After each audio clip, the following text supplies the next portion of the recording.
L'écrivain britannique Salman Rushdie va un peu mieux. Il a toujours hospitalisé, son état de santé s'est légèrement amélioré 2 jours après avoir été poignardé au moins 10 fois aux États-Unis. C'était vendredi dernier. Depuis l'attaque, les ventes de son ouvrage Les versets sataniques s'envolent. Le roman, à l'origine de la fatwa de l'écrivain lancé en Iran il y a 33 ans, figure parmi les meilleures ventes en ligne et en librairie. Bonsoir Marie Jiquel. Bonsoir Wilfried, bonsoir à tous. Un engouement pour ce roman autobiographique, mais aussi un symbole de solidarité avec Salman Rushdie. Oui, sur les réseaux sociaux par exemple, beaucoup d'internautes appellent à acheter l'œuvre de l'écrivain britannique, roman en rupture de stock sur certains sites.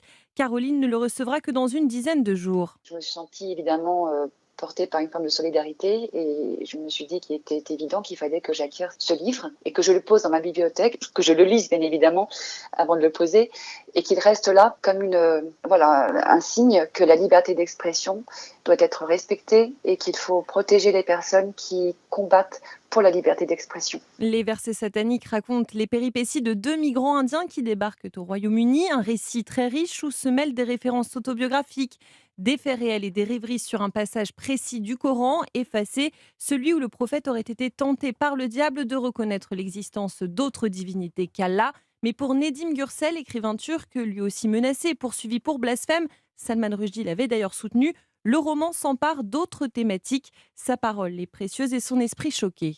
C'est avant tout un roman sur l'exil, sur l'identité. Les passages sur la ville de Londres sont très nombreux et il s'agit de très belles descriptions. C'est inadmissible qu'un pays comme l'Iran, qu'un État membre de l'ONU, condamne un écrivain à mort. Dans quelle époque nous vivons? Il s'agit d'un roman.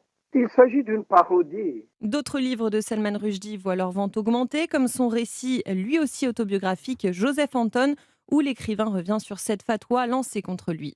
Merci Marie Jiquel, spécialiste culture d'Europe 1.